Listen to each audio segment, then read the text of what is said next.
chiamo Claudio Messora, sono il gestore del blog bioblue.com, un blog di informazione libera, come la definisco io, indipendente, laddove per libero si intende libera da una corrente editoriale, libera da una precisa corrente politica, non certo libera da se stessi, perché è evidente che le proprie idee hanno sempre un peso specifico nella scrittura degli articoli. È un blog aperto da un paio d'anni che ha riscosso anche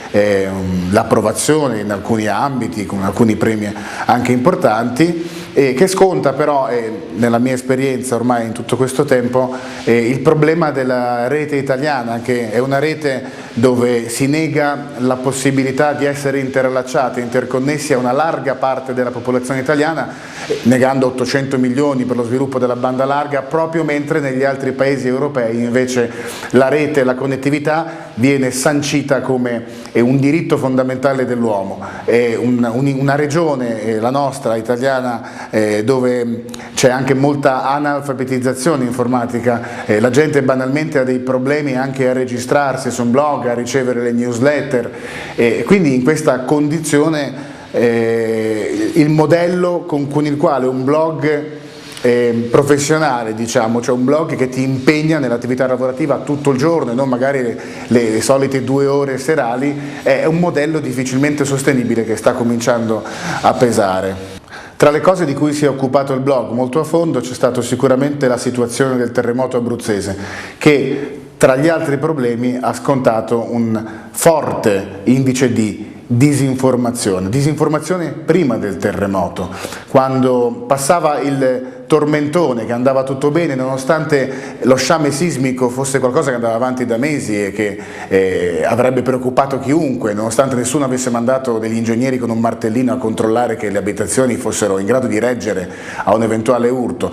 Disinformazione sul fatto che doveva passare obbligatoriamente il messaggio che i terremoti non potevano essere in alcun modo prevedibili, nonostante ci fossero magari delle ricerche in corso riconosciute anche in diversi paesi del mondo.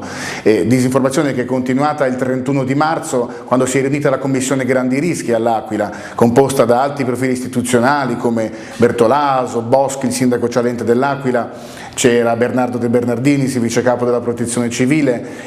c'era il vulcanologo Barberi. Il 31 di marzo è stato detto con chiarezza che i terremoti non potevano essere previsti e che conseguentemente non c'era nessun pericolo, un po' come dire che non si può prevedere se verrà estratto un biglietto della lotteria piuttosto che un altro e conseguentemente non vincerà nessuno. Ecco, quella sera stessa, come sappiamo dalle intercettazioni, Barberi telefonava insieme a un suo collega a quelli che poi facevano parte un po' della cricca, quella che sarebbe stata definita la cricca, per dire che una parola chiara era stata detta finalmente sull'impossibilità di prevedere i terremoti e quindi quello che doveva essere fatto era stato fatto. Una frase un po' messianica che lasciava capire a lungo quali erano i rapporti di potere e che cosa c'era dietro in realtà a queste dichiarazioni. Bene, quello che molti non sanno è che nello stesso giorno, cioè il 31 di marzo, 6 giorni prima del forte sisma, una troupe della RAI si recava a Coppito nei laboratori di un tecnico aquilano che si studiava particelle cosmiche già da diversi anni all'Istituto di Fisica Nucleare Nazionale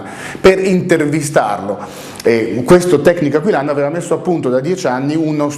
metodo di ricerca sulla prevedibilità dei terremoti che sfruttava le emissioni di gas radon dal sottosuolo in una maniera completamente innovativa, cioè in un modo che non era mai stato fatto prima. Ecco, questa intervista che fu rilasciata dal tecnico aquilano a questi operatori della RAI non venne mai passata, non andò mai in onda, perché sulla strada del ritorno, nello stesso giorno in cui si riuniva la Commissione Grandi Rischi, 2 alti profili istituzionali della stessa Commissione Grandi Rischi telefonarono alla troupe che stava tornando in redazione a Roma per impedirli di mandare in onda l'intervista stessa, quindi un'ingerenza,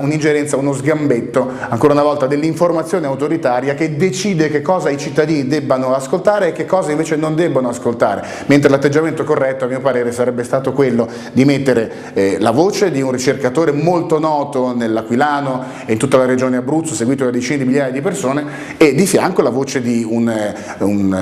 qualcuno delle istituzioni, magari dell'INGV, l'Istituto Nazionale Nazionale di Geofisica e Vulcanologia, perché no, magari il professor Boschi, fargli fare un confronto televisivo dal quale le persone avrebbero potuto arguire poi che cosa credere, in che cosa credere, che cosa scegliere di fare. Invece la disinformazione è continuata durante il terremoto, perché nonostante le persone che avevano accesso ai grafici di Giampaolo Giuliani potevano scegliere autonomamente se mettersi in salvo oppure no a fronte di una situazione che appariva catastrofica, e in questo stesso contesto altre persone che invece erano raggiunte da operatori della protezione civile che gli dicevano di rientrare nelle case, nonostante le due forti scosse, non hanno potuto avere questa possibilità, cioè l'informazione negata, a loro negato la possibilità di mettersi in salvo. Nello stesso momento chi aveva accesso a queste informazioni, come per esempio dalla prefettura, perché potevano accedere ai grafici di Giuliani, hanno forse in maniera coincidente, per coincidenza, scelto di abbandonare la nave, un po' come in una nave quando il capitano abbandona la nave prima dei suoi marinai. Lo stesso è accaduto al sindaco Cialente, che aveva accesso ai grafici Giuliani avendoli commissionati egli stesso per mettere in sicurezza le scuole, la cui famiglia, la famiglia della moglie, si è salvata dalla palazzina che è crollata in via 20 settembre perché quella notte inspiegabilmente avevano avuto paura ed erano andati a dormire in un camper. Una disinformazione che è continuata anche dopo la sera della tragedia del terremoto, perché nonostante fossero ormai tantissime le persone che volevano approfondire qualche cosa che sembrava molto interessante e molto promettente, l'informazione pubblica, quindi parliamo della RAI in questo caso,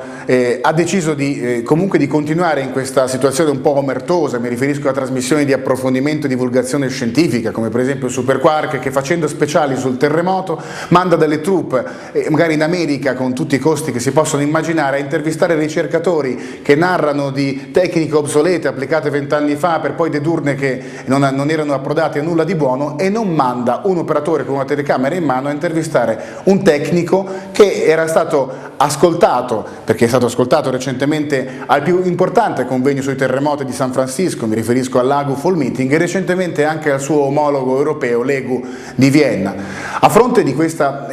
disinformazione del servizio pubblico, cioè mancanza e omissione di informazioni, la Rete ha pensato di sopperire producendo un documentario improprio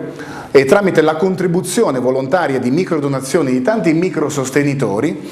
e la produzione di un documento girato di approfondimento sulle tecniche di cui non si sapeva ancora molto, che è uscito poi effettivamente in questa settimana. Il doppio DVD si chiama Internet for Giuliani, e siccome la Rete si prefigge lo scopo di informare e non di informare parzialmente, abbiamo pensato di non dedicarlo esclusivamente all'approfondimento delle ricerche sulla prevedibilità dei terremoti, ma anche all'informazione istituzionale, addirittura realizzando un inedito confronto fra il mondo della ricerca libera, e quindi Giampaolo Giuliani, e il mondo accademico, e quindi l'INGV, l'Istituto Nazionale di Geofisica e Vulcanologia, portando direttamente Antonio Piersanti, che è il direttore della sezione di tettonofisica dell'INGV, nei laboratori di Coppito di Giampaolo Giuliani, e permettendogli di parlare, di confrontarsi direttamente davanti a un microfono, cosa che riteniamo sarebbe stata esattamente quella che avrebbe dovuto fare l'informazione pubblica nei mesi e nelle settimane precedenti al terremoto.